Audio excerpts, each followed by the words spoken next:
Okay, hello everyone. Welcome to the ICSA webinar on clinical trial analysis. I'm Qing Yang, an associate professor at Duke University. I'm also the co-chair for ICSA Outreach and Engagement Committee and the webinar subcommittee. So we are very excited to have you here today. And before we begin today's webinar, I'd like to briefly introduce ICSA, especially for those people who are joining us for the first time. So ICSA is a vibrant and diverse international statistical community, currently with over 2,000 active members. It published 2 scientific journals and sponsors or co-sponsors several annual conferences. So if you are interested in attending the conferences, please check out our website. And so our ICSA webinar subcommittee has been organizing career development webinars focused on pharmaceutical industry over the past year with 2 key themes. One is technical training, and the other is soft skills and leadership development. So today's webinar is part of our technical training series. And next month in May, we'll be hosting our next webinar focusing on software skills and leadership development. And in addition to our ongoing webinar series on career development in the pharmaceutical industry, we are also launching a new series focused on career development in academia. So the first session will be a panel discussion with journal editors featuring insights from 4 leading statistical journal editors. And this webinar is scheduled to be next Saturday. We'll be sharing the registration details in a follow-up email 3 to 5 days after this webinar. So if you are interested, stay tuned. And without further ado, let me introduce today's speaker, Dr. Deli Wang. So Dr. Wang is Director of Statistics and Research Fellow at AbbVie Incorporation, and serves as the statistical lead for neurodegenerative drug development, including Alzheimer's disease and ALS. He has extensive experience in designing and conducting phase 2 and 3 clinical trials across multiple therapeutic areas. As an active researcher, he has authored over 70 papers on statistical methodology, including studies on the interim go or no-go decision-making process, multiplicity adjustment, and the statistical method for demonstrating disease modification in neurodegenerative disease clinical trials. So for today's webinar, Dr. Wang will share his expertise and experience in analyzing phase 3 randomized clinical trial. And the presentation will last about 45 to 50 minutes. So please feel free to submit any question in the Q&A box throughout the session. And after the presentation, Dr. Wang will address the questions in the order they were received. And a video recording and the slides deck will be shared via email 3 to 5 days after this webinar. So let's welcome Dr. Wang. Thank you, Qing, for the introduction. I will start my presentation. Let me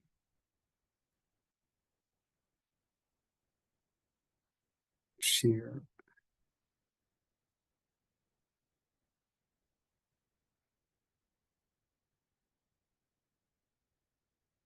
Can you see my slide? Make sure.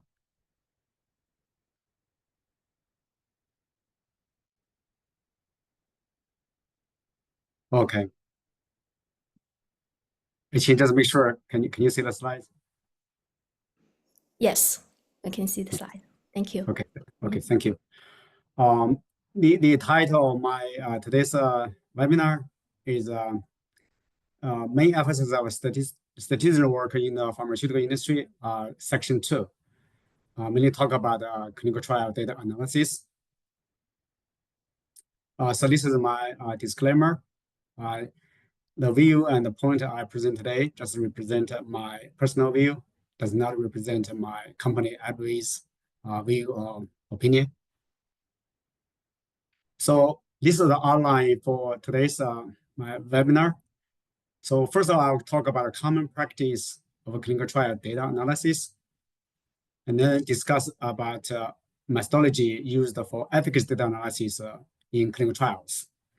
There are 2 points I will specifically talking about. One is the missing data handling in clinical trials, and the second one is type 1 error rate control methodology.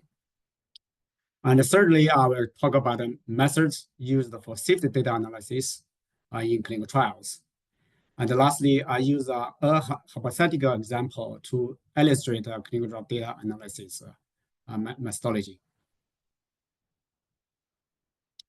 First one is a common practice in clinical trial data analysis strategy. So analysis strategies depends on type of endpoints in clinical trials. So usually efficacy endpoints including continuous endpoints, for example, the mean change from baseline at a specific week for a specific endpoint. Second is a categorical endpoint.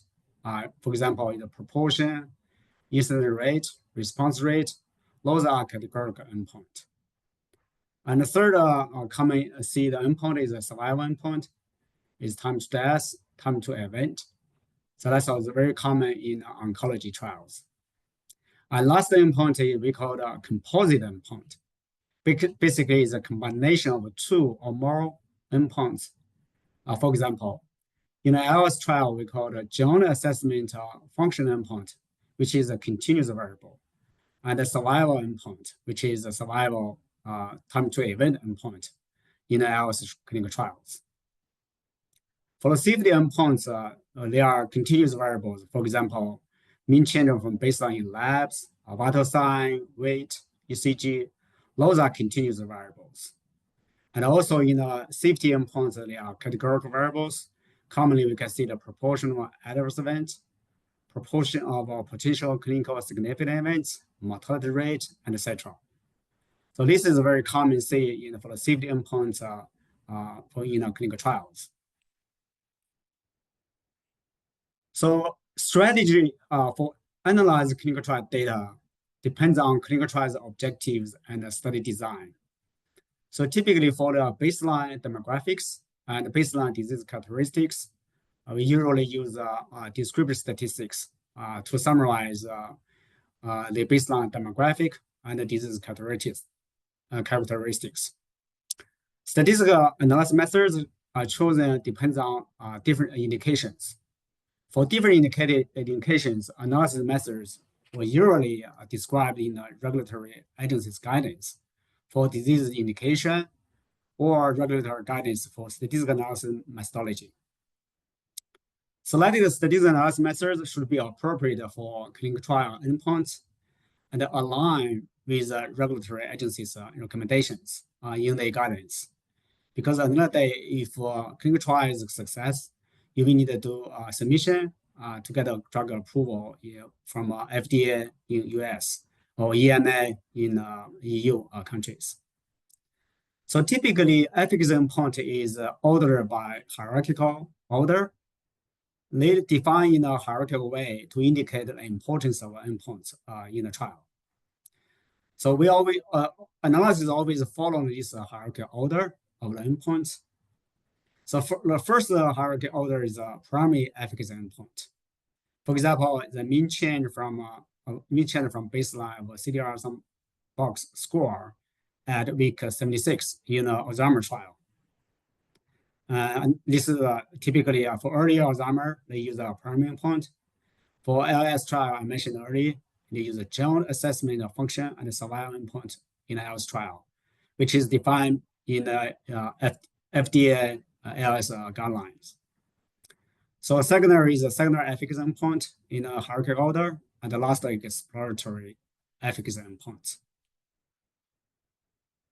So in terms of analysis, for baseline demographic disease characteristics, as I mentioned earlier, typically we use descriptive statistics to summarize those information. So common baseline demographics, including clinical trial, include age or age group, gender, race, ethnicity, education, and stratification factors. So those baseline demographics are typically required by regulatory guidance. So baseline disease characteristics, that's related to the disease in a study. Primers relate those disease characteristics into the categorical variables and continuous variables. So the baseline demographic, you just use a simple summary descriptive statistics. When you get a point to do primary endpoint analysis, so you need to define the analysis population and analysis dataset. So in a clinical trial, we always follow intent to treat principle. So use an intended to treat population for analysis.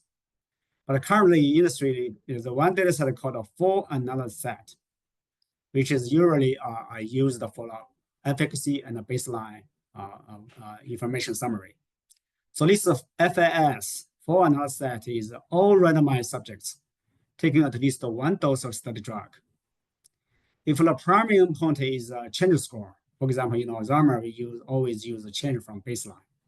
So missing post-baseline will lead to exclusion of records that the baseline data is missing, because without baseline, you cannot calculate the change from baseline for a repeated manual analysis.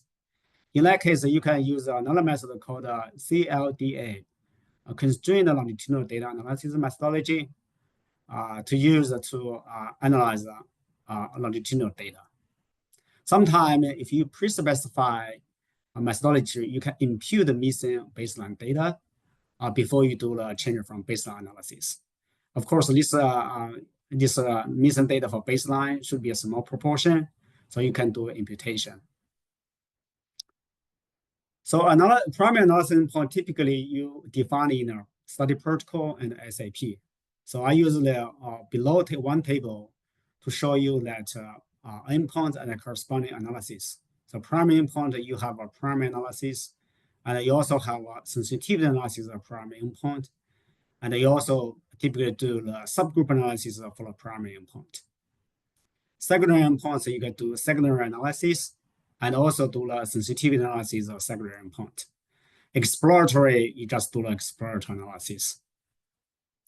So when we do the analysis, there's one concept called estimand, is required by ICH-9 guidelines.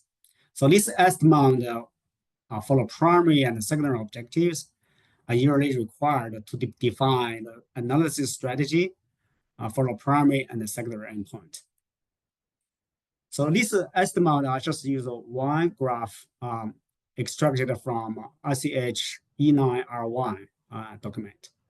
So you can see this is just to tell you what's the estimand. So in a trial, you have a trial objective, and then you have estimand. So estimand just means what's the target of estimation. So what is estimated? And then you have an estimator, the main estimator, sensitivity estimator 1, sensitivity estimator 2, all those things. All those estimator basically is methods of estimation. So which methodology you use, statistical methodology you use to estimate the endpoint. So this is the whole framework of estimand.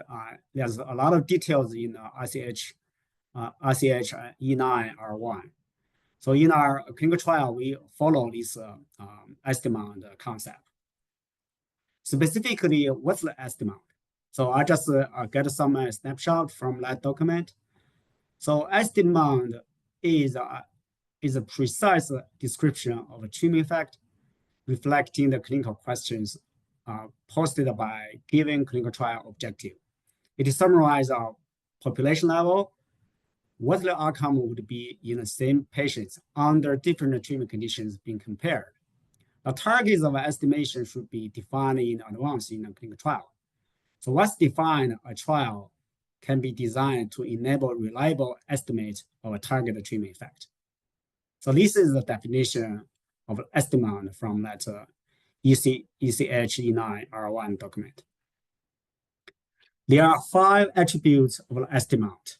So I just, on the left, this is the regulatory guidance. On the right, I just use example to illustrate each attribute. The first attribute is treatment. I think this part is very straightforward to understand. So in a clinical trial, you have intervention, that's treatment, and also placebo. So in Alzheimer example, you say study treatment, for example, XX compound, a 100 milligram dose versus placebo. That's the treatment you are implement intervention in a clinical trial. So that's should be very straightforward, this attribute. Second is population. Population is the patient targeted by clinical question.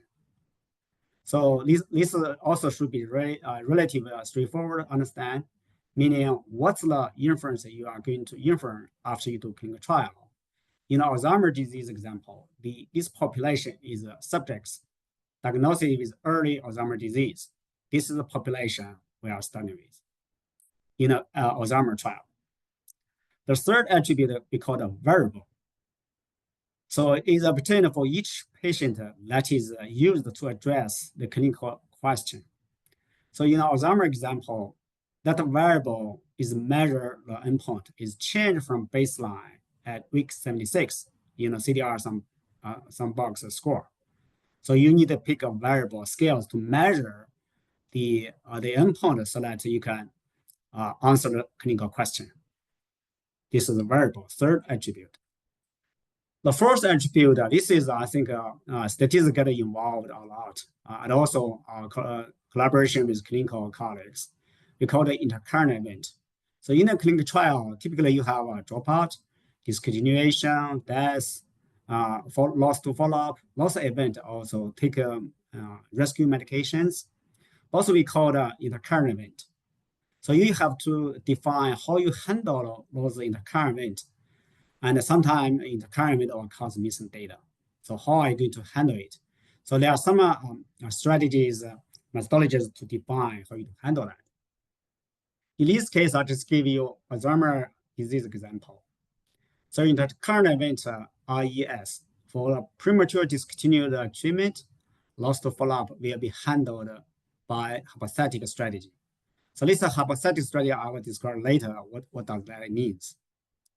So this is the fourth attribute. The last attribute we call the population level summary. Basically is what's the measure to tell you the treatment effect. So in the Alzheimer example, for example, just a mean difference of CDR sum box score change at week 76 between a compound 100 milligram and a placebo. This is basically what's the measurement of treatment effect. This is called a population level summary. So I just use this table to illustrate the strategies of handling intercurrent events in a clinical trial. So on the first column is a hypothetical strategy. What is a hypothetical strategy? Hypothetical strategy is envisioned in which the intercurrent event will not occur. So in Alzheimer example, so missing data after the intercurrent event will be imputed with multiple imputation using data prior to the intercurrent event, assuming treatment effect is the same before and after this event, meaning intercurrent event have no impact on the data analysis regarding which data you're getting included before or after intercurrent event. Second strategy they call the treatment policy strategy. So the occurrence of intercurrent is irrelevant. So values of variables and endpoints is used regardless whether or not intercurrent events occurs. For example, in the ALS trial, subjects who start to take additional ALS concomitant medications will be handled by the treatment policy strategy. The subjects will be followed continuously at least scheduled visit, and all data collected after initiation ALS concomitant medication will be included in analysis. So this strategy is called a treatment policy strategy because ALS patient It's a very bad disease. A patient median survival time is 3 to 5 years. So it's very bad. So whatever treatment available, you should allow the patient to take it. So we use a treatment policy strategy to handle the data potentially missing after in the current event. While on a treatment strategy, this response to the treatment prior to the occurrence of in the current event is of interest. For example, if we use a proportion is our measurement, proportion of subjects who achieve success while on treatment. So in this case, the last available data point prior to the intercurrent event, for example, rescue medications, this intercurrent event will be used in analysis. Data after that intercurrent event will not be included in the analysis. So this is called a while on treatment strategy. The next one is a composite strategy. The occurrence of intercurrent is taken to be a component of variable. Basically, they use that intercurrent event is one part of an endpoint measurement. For example, in the ALS trial, the death events will be incorporated in the CAFs. This is a primary analysis required by FDA as a component for the primary analysis in the ALS trial. Last one is the principal strategy. So this strategy redefines the estimand population, include only patients who would not or who would experience an intercurrent event. So that population will be used as a primary analysis population. Target population could be a principal stratum in which the potential intercurrent event would occur or not occur. So, for example, in Alzheimer, asthma trial, the population could be defined as patients who would not discontinue early if assigned to either X drug or placebo. So this is called a principal stratum strategy. Mainly is define the primary analysis population based on intercurrent event. So estimand from primary objective, primary endpoint analysis is usually defined in a study protocol and analysis plan. So usually analysis methods for the primary endpoint can be found in regulatory agencies guidance for disease-specific indications, and also some can be found in statistical guidance. So primary endpoint analysis results typically determine if a trial is positive or negative. So estimand for the primary objective is defined for the primary analysis. So 5 attributes of the estimand for primary objective is required by regulatory agencies.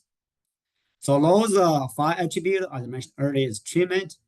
Define what kind of treatment you have in a trial, variable, what's the variable you use to measure the primary endpoint, what's the population is the study population, and how you handle the intercurrent regarding missing data, and how data is missing, how you handle include or not include in analysis.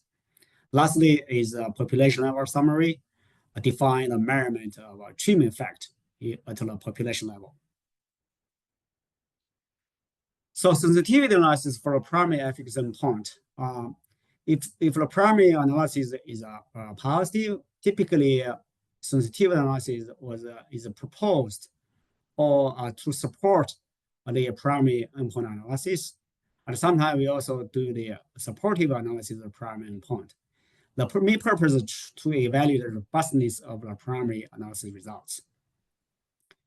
Sensitivity analysis is used to evaluate the robustness of a primary endpoint if the assumptions vary from primary analysis assumptions.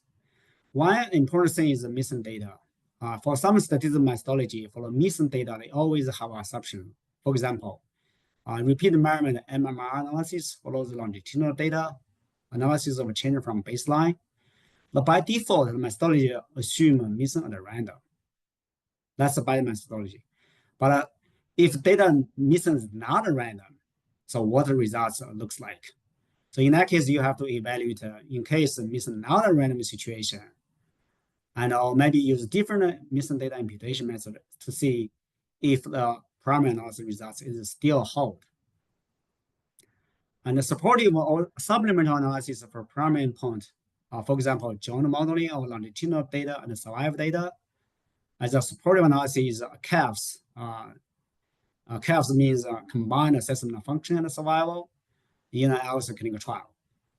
Analysis of each component of a composite primary endpoint also considers a supportive analysis.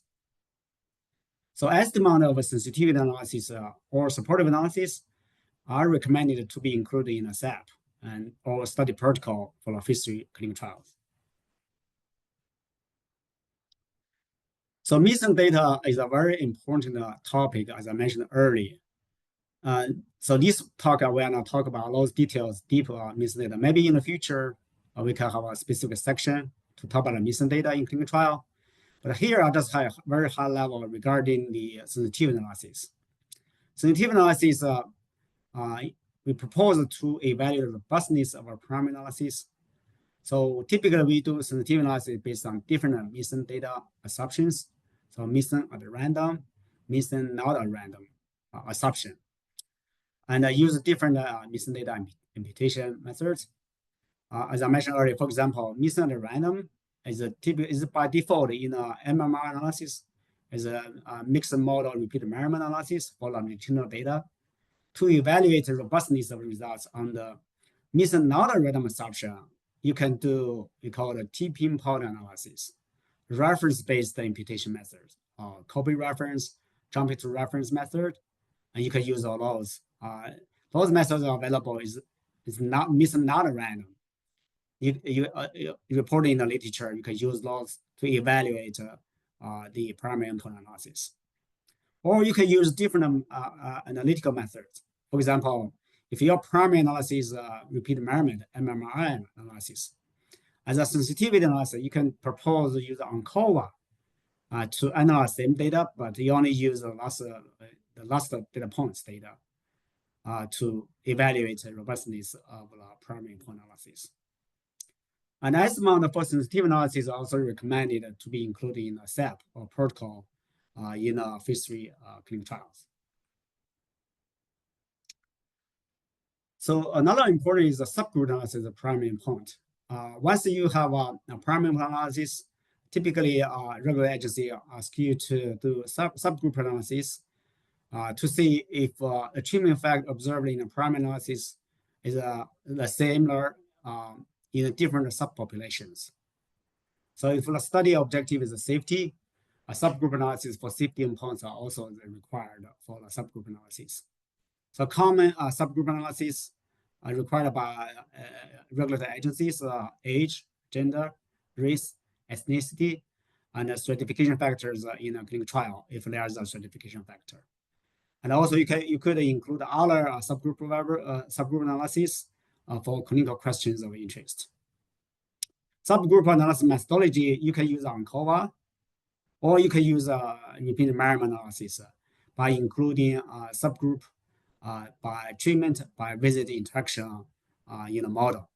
If you follow repeat measurement, you have to take care of time. So there are three-way interaction in a subgroup analysis. But if you do the ANCOVA, you only take care of like subgroup by treatment interaction to do this subgroup analysis for continuous variable. For the survival data, you can use a Cox model to take care of all these analysis. For secondary efficacy endpoint analysis, this is also required to be included in a study protocol and analysis plan. And also the methodology used, also you can find in guidance from a regular guidance for a specific disease. And also we have to follow statistical guidance for clinical trials. And for secondary endpoint, typically we ranked the media for the overall top line control for phase 3 clinical trial. So you need to specify the ranking, how test sequence will be taken to control the overall top line rate in a clinical trial. So ranking of secondary endpoints needs alignment with the study team from the sponsor, and also need to get agreement with FDA or EMA apply the data unblinding.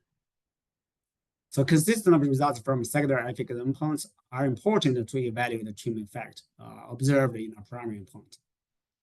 sensitivity analysis for secondary efficacy endpoint. Also, you can plan in your trial. So top-line control. This is a very specific required for the clinical trial, specific for the pivotal trial. For the phase 1 and phase 2 trial, if it's just like exploratory trial, so overall top-line control is not required.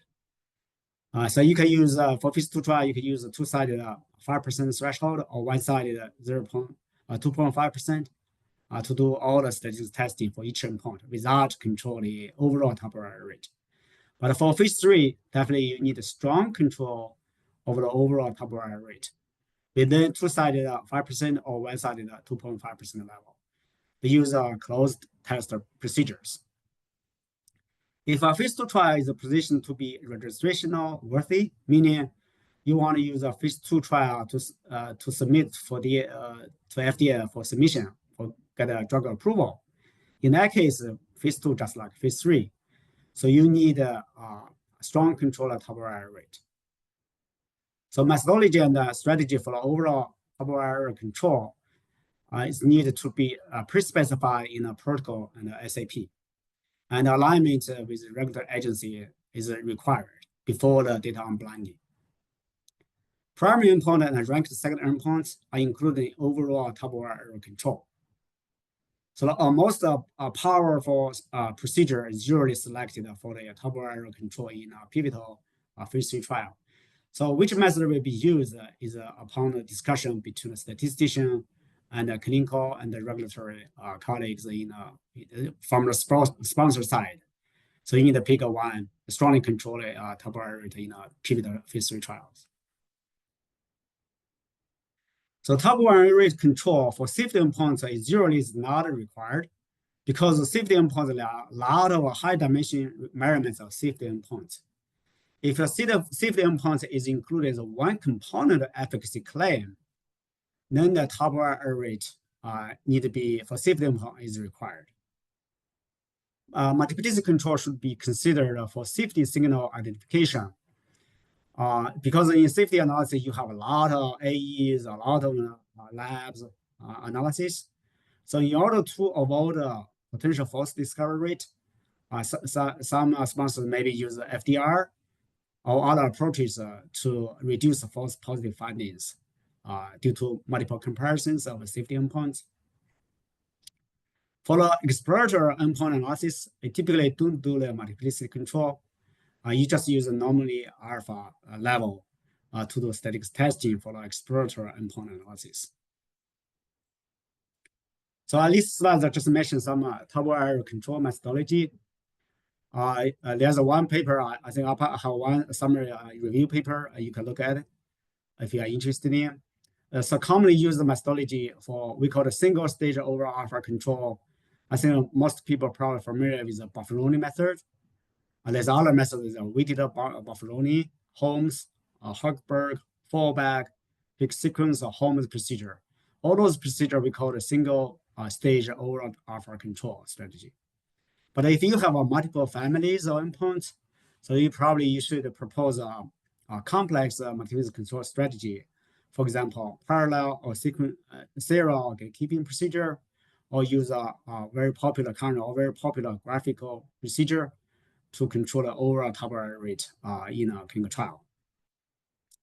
So in a specific case for the interim analysis for phase 3 trials, you need to control overall top-line rate because of the interim analysis. I think a well-known methodology is a group sequential procedure. If you use that, you can combine alpha control procedure to control overall top-line rate due to the interim analysis.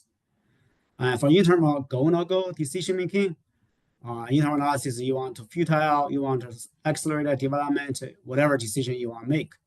So you should be very careful to assess for alpha spending because you do interim analysis, potentially sponsor is unblinding or somebody see the data, or potentially cause inflation of top-line rate. In some cases, maybe you don't need for interim analysis, you don't need spend alpha, maybe administrative alpha spending a very small amount in the interim analysis, because if as long as that interim analysis does not change the study conduct, study design, maybe you can do that, but definitely need alignment with regular agency. Typically for internal futility analysis, you do need the spin alpha. For subpopulation, you need a control alpha for different populations. So all this methodology, based on my best knowledge, there's a software called YEAST for the sample size design calculation. They implement in the procedure, use a single test mean difference or difference of proportion or mix of these two types of endpoints. So for exploratory endpoint analysis, as I mentioned earlier, many efficacy analyses are included in the phase 2, phase 3 clinical trial, and they are exploratory. Analysis of these kind of endpoints provides additional information to assess the treatment effect observed in a primary and a secondary analysis. The exploratory analysis results are useful for the publication and hypothesis generation. Traditional methods for the own user novel methods for this exploratory analysis, you can use it as long as they do not involve the regulatory approval. You can use a lot of novel methodology for exploratory endpoints analysis. There's no alpha control for the exploratory endpoint. So let's for the safety analysis, overall high level. But for the efficacy, I'm sorry. For the safety analysis, is relatively simple. But first of all, you need to define the safety analysis population and the data set. For safety analysis, you typically is randomized subjects who take at least one dose of study drug. Because in the patient should take study medications, treatment, so you can evaluate the safety of the investigated drug. For the safety analysis, variables include AEs, SAEs, labs. Labs include chemistry, hematology, urine analysis, vitals. There's a lot of safety environment. And medical history is a part of safety assessment, concomitant medication use, in a clinical trial. All these belong in the safety category. For the categorical safety variable, for example, AEs, medical history, concomitant medication use, you just use the frequency, incidence rate to summarize safety summary. For continuous safety variables, labs, vitals, ECG, weight, BMI, you just use the descriptive statistics to summarize safety. That's very simple. Mean, median, minimum, maximum, those are descriptive statistics should be sufficient. So usually we do not do the comparison for the safety endpoints, meaning we do not report a p-value. Because if you report p-value, there's an issue about the multiple comparison issue for safety endpoints. So medical history, you just in a specific, you have to use a measure, a SOC. SOC means system organ class, and the PT, preferred term, to summarize medical history. Concomitant medication uses WHO drug classification to summarize concomitant medication. For subgroup safety, also could be conducted if the study objective is safety, and subgroup analysis safety endpoints is required. And subgroups for safety analysis include age, gender, race, ethnicity, and stratification factors in a trial. I think this is the last slide on high-level summary, integrating of AI into clinical trial. So currently, we all know that artificial intelligence, AI, so its impact on almost all areas of human activities. The impact on drug development and clinical trials conduct and analysis is already started. So applying AI technology would significantly improve efficiency of the drug development process, especially for the early target identification process. I think a lot of drug companies already use AI to speed up the target identification process. So AI technology could be applied in operational and analytical perspective in clinical trials. For example, you use AI to predict and accelerate the enrollment of the participants in the clinical trials. You can use a machine learning AI to conduct exploratory data analysis. You can use AI to generate digital tools to improve trial design and analysis efficiency. So there's a lot of tools available. What I know is that It's a very famous ChatGPT, OpenAI, DeepSeek R1, and many others. So right now, I think AI tools based on my learning, I think it's a very useful tool. Will dramatically help a statistician to improve the work efficiency. If you are good at AI, that'd be very helpful. So this is a trend I think these days. Probably we should pay attention on this and maybe get some skills training on apply AI tools assist, at least as assist for the statistician to do the work in clinical trials. Okay, that's the high-level summary regarding the analysis. I just use a hypothetical example to illustrate the clinical trial analysis. So user example is symptomatic Alzheimer disease. So primary objective is assess the efficacy effect of specific active compound 100 milligram versus placebo in a clinical progression and patients of early Alzheimer's disease. The primary endpoint is the CDR sum box score change at week 76. So we have a bunch of secondary objectives listed on the left, and then the endpoints, associated endpoints listed on the right in the table to measure those secondary objectives. So we also have a tertiary, we call it exploratory objectives, and also we have endpoints associated with each objective to describe these exploratory endpoint to assess the objective the exploratory endpoints.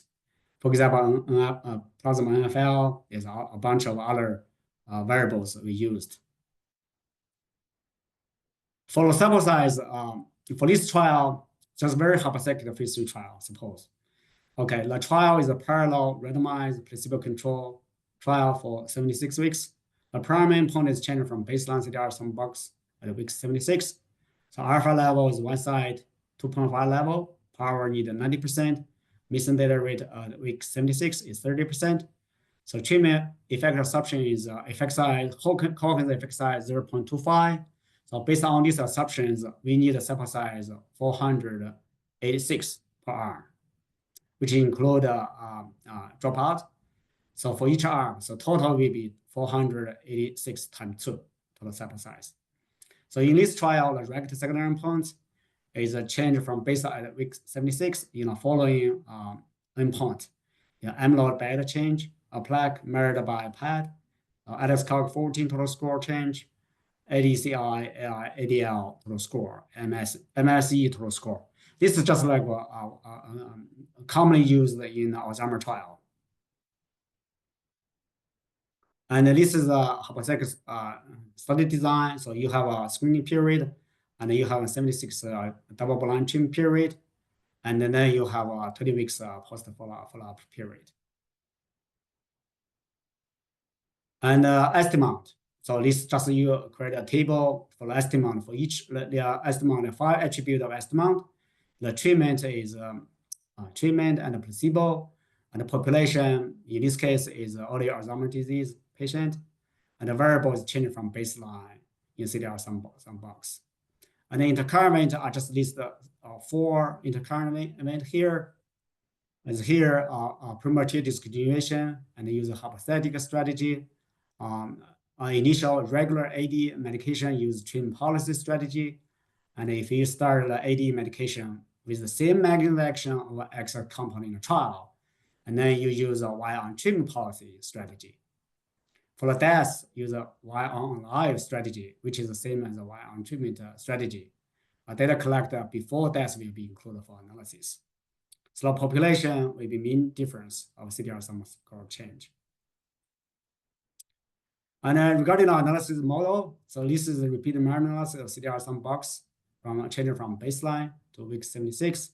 So a model like this. So change score, you have baseline, treatment, visit, treatment by visit, baseline score by visit, ApoE4 status, ApoE status by visit, and the age at baseline, and region or country. So ApoE status at the region is stratification factors for randomization. ApoE4 for this example for Alzheimer, I use just amyloid treatment because it's very important So that's included in the stratification factor. So the primary comparison is the least square difference at week 76 between drug and placebo. All other comparison will be the secondary. So regarding you can see there's a two-way interaction term in this model. Typically, if some covariate is very important, typically you include that important covariate and also interaction with the visit in analysis model. So there's a reference here on the bottom to describe why you need to include the interaction term, mainly the missing data. If the missing data is high, and then the power will drop for the MRI analysis and also have a potential impact on the estimand for potential estimand could be biased. So that paper you can look at it carefully. And for MRI analysis, this is typically in our industry, this is how the table looks like for primary endpoint. You just summarize all the data in the summary statistic and the MRI model on the right, summarize the conclusions. And analysis of secondary endpoints is applied for primary endpoint, use the same methodology. And baseline score in the MRI model, you just adjust that analyze the secondary endpoint baseline score as a covariate. So p-value obtained week 76 at each endpoint will be used for overall alpha control strategy. In terms of multiplicity control strategy, because we already defined a ranking of the secondary endpoint, so this is just like how you do the testing after you finish the clinical trial. So this procedure we call the fixed sequence procedure, meaning for each test, the alpha level is 5%. You just do, say, for this example, you just do CDR box first. If you're significant, you go to the amyloid PET test, I-beta test, and then if they pass the significance, you do another one. But if suppose your test stop here, you did not pass the significant levels, then the following test you cannot do because you cannot make a claim about MSE total score. So this is called a fixed sequence procedure. So details you can find in methodology papers regarding alpha control. For sensitivity analysis here, so we propose sensitivity analysis missing data imputation in a 4-analysis set, use a multiple imputation for each treatment group, and we conduct a tipping point analysis to evaluate the robustness of the primary analysis. And then you can propose a sensitivity analysis using ANCOVA for the LOCF imputation in a 4-analysis set. And you can also do the per protocol analysis, but you have to define, pre-specify per protocol population before you do this analysis. And this is a table for the estimand. You have treatment, population, variable, intercurrent. I just list early, and for this specific example, especially I think pay attention to intercurrent events. So for each intercurrent event, how you handle it, you pre-specify in the SAP and the protocol. For missing data handling strategy for primary and repeat analysis and case secondary analysis, so missing data will not be imputed. For missing data will be handled by default method is missing not at random. So we can propose in the sensitivity analysis, assume missing at random, use a multiple imputation to impute the missing data. And we assume missing not at random, we use tipping point analysis to evaluate robustness of the primary analysis. For exploratory endpoint, for continuous variable, you can use MMR analysis for those clinical scales and biomarkers.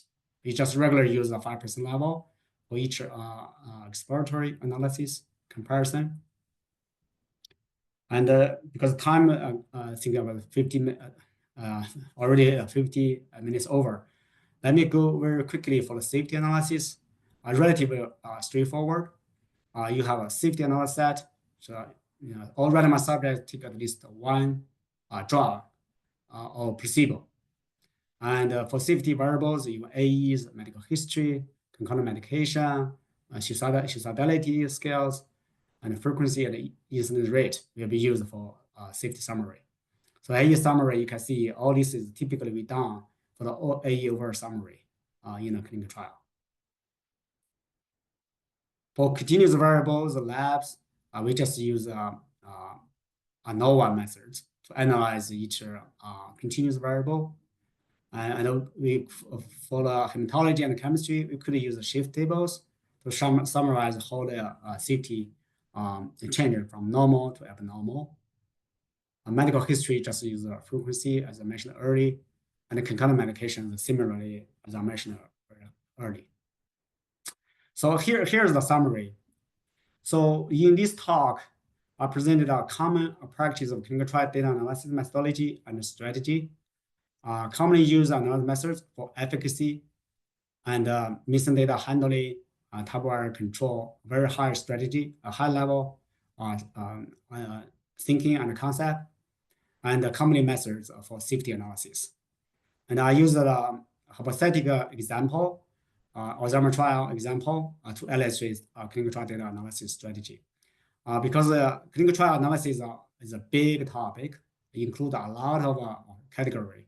So what I showed today is just those very high level that commonly done. There's a lot of things that not included in today's talk. Maybe in the future we can share.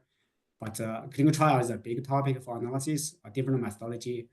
But today I just very high level common methodology. Maybe that's all I have for today's talk, and I'm happy to take questions. Thank you. Yeah, thank you, Dr. Wang, for sharing your expertise and this very informative webinar.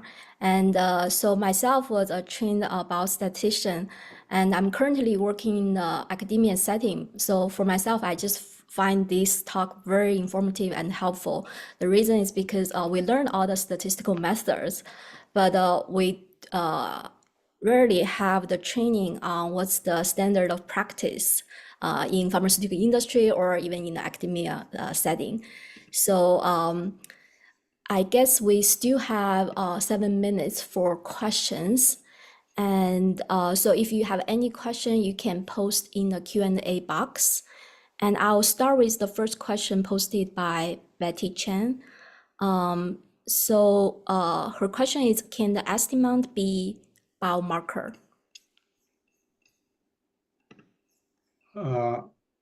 Yeah, I think if estimand is a framework to define the 5 attributes. So if your primary is a biomarker is your primary endpoint, so you need to define estimand for that biomarker. Yes. Okay. Actually, I myself have some questions. So the first question is regarding the when you talk about the 5 attributes for estimand, and there's one attribute called variable, and seems like there are choices between change of a score at maybe the primary follow-up time point to the baseline. There's another choice, maybe just the outcome at a certain time point. Is there any preference or standard practice in choosing either one, like change or just the outcome at the follow-up time point? Typically, for example, I mentioned in the Alzheimer trial for continuous variable, so you have a treated placebo, you do a comparison. So you want if the treatment really have impact on that score measurement. So typically we look at the change from baseline. Okay. So that's typical for a specific time point is required by regulatory agency. For example, Alzheimer trial, they typically want 18 months. You need to look at 18 months as a primary point. But if you think for sponsor believe the drug can deliver similar treatment effect at 12 months, so you can pick 12 months as your primary point. That's not a problem. But this is something that sponsor has to be clearly defined, get alignment with the regulatory agency. Typically, the reason we pick 76 weeks because for Alzheimer trial, for this disease modified therapy, you need 18 months to get a treatment different. But for some psychiatry trial, for example, they only need 6 weeks. So the primary point of 6 weeks, they are getting mature. So they just look at the comparison difference between treated versus placebo at week 6. Let's be okay.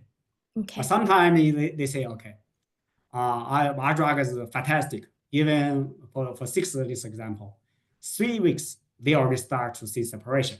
and I want to promote, say, my drug is better than a competitor. Okay, 3 weeks they already start to separate, although significant. So you can include that in your alpha control, and you can claim it. But if you do not include in the overall alpha control for 3 weeks, for example, in this example, you cannot say, oh, my drug is better than the competitor started early weeks 3, and also you include p-value. That's not allowed by FDA. Okay, thank you. Yeah, because I was thinking about which variable we choose actually have an implication about the population we're estimating as well. You talk about intention to treat population versus the full analysis population, right? And if our primary analysis is on the change, then actually we have to use the full analysis data set instead of the intent to treat, right? Because it's possible that after people are randomized, then some patient did not even go through any of the treatment and then they drop out of the study. Does that make sense? Yeah, makes sense. I think this is same we discuss a lot in industry as well. In intended to treat principle, this is the principle. Before, old days they called analysis called intended to treat data set. Right now, these days they say they use a full analysis set for the efficacy. And of course, some sponsor maybe still call intended to treat set. This depends on sponsors. Right now, I think commonly is called full analysis set. And some for safety is just called a safety set, data set, because this is a trial, which data set you analyze it. Okay. That analysis actually influence the population, intended to treat population treatment difference you are looking for.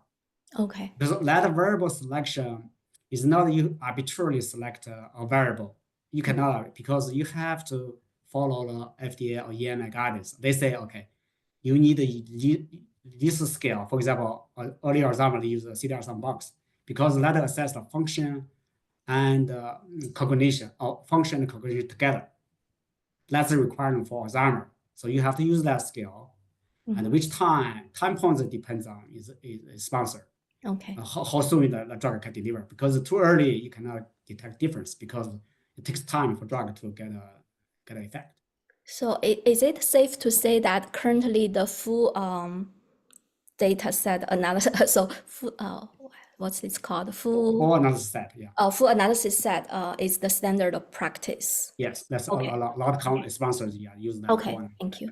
Actually, we have 2 more questions in the chat. I'll try to go through them, and we might be a few minutes run over. But the first question is, I'm learning the estimand framework for time to event data.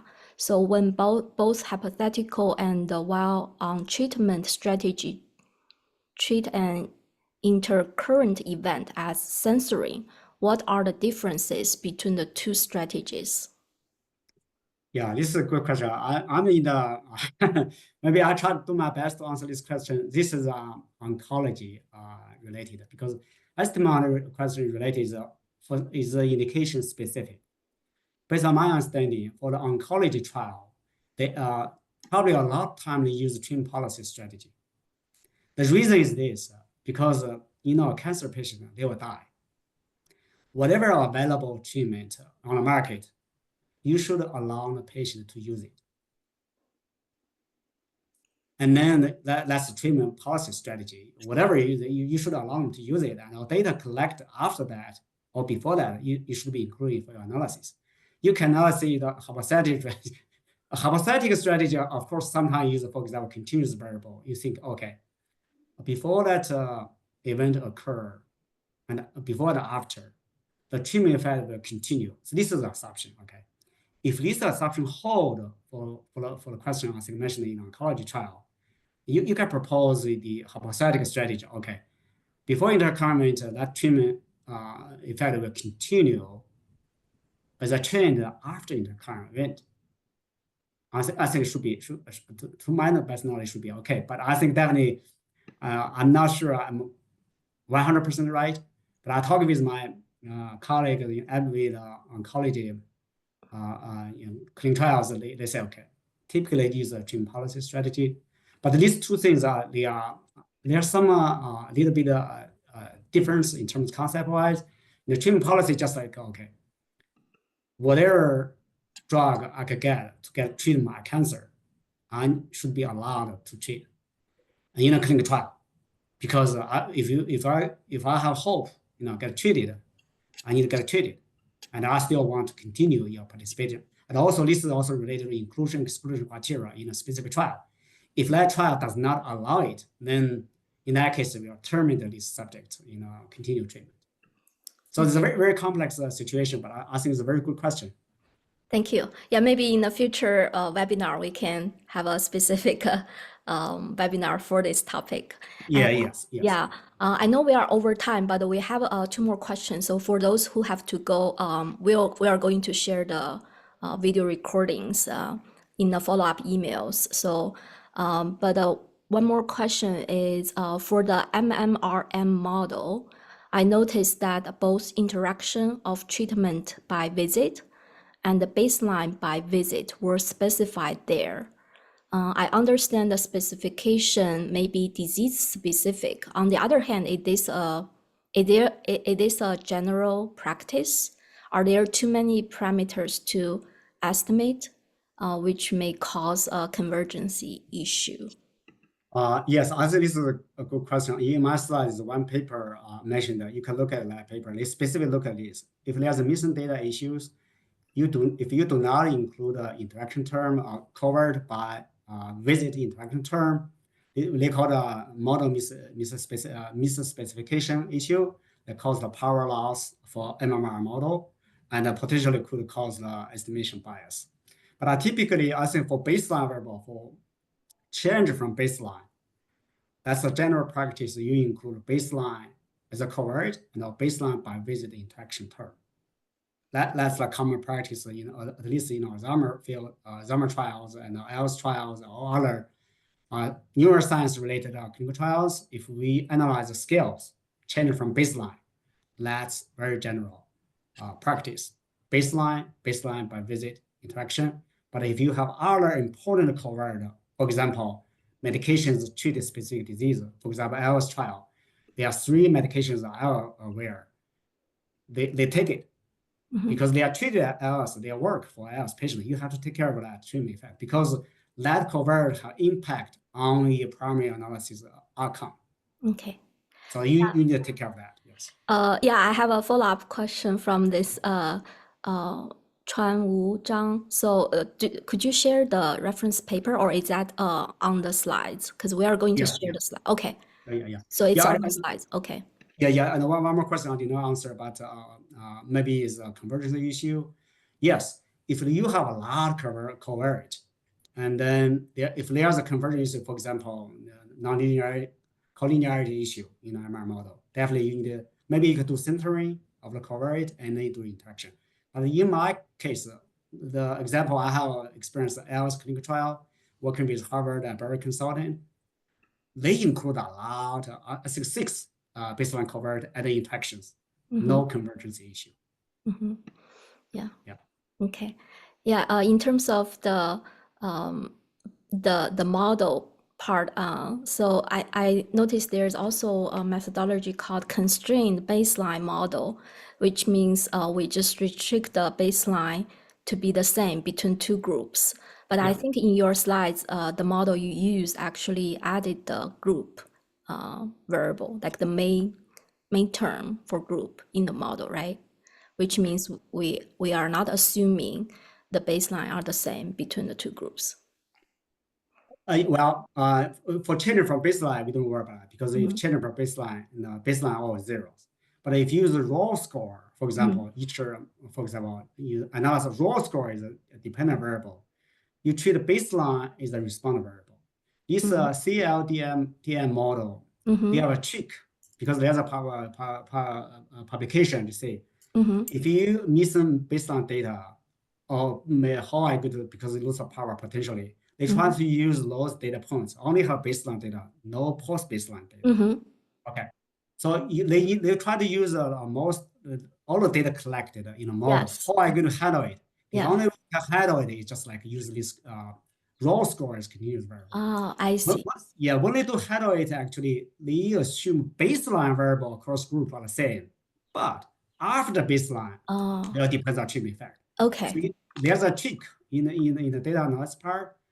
If all treated subjects at baseline, you just recall them just like they are placebo. Okay. That way, in the model, they automatically estimate an intercept, one intercept. Okay. So they handle technically handle that way. And there's Yeah, a publication support that. yeah, that makes sense. Thank you. Yeah, we actually ran into that problem in the project I worked on. And lastly, we have a question from Betty again. So the intention to treat a data set is part of the full complete case data set, but with the population have the event? I actually have some trouble understanding the question. Betty, would you like to? We can handle this offline as well. Or Yeah, complete case data set, but with the population have. Yeah, maybe we can talk yeah, this later. okay. Yeah, because we are already 7 minutes over. So, yeah, thank you everyone for joining today's session and stay at until the end. And so, as I mentioned, we are going to share a video recording and also the slides deck in a follow-up email, maybe in 3 to 5 days. And then we are going to have a post webinar survey. So if you have any suggestion for our future webinar, then please just specify that in the post survey. And thank you again for joining us. And thank you, Dr. Wang, for sharing your expertise. Okay, thank you, everybody. Thank you, Okay, Chi. bye. Thank you.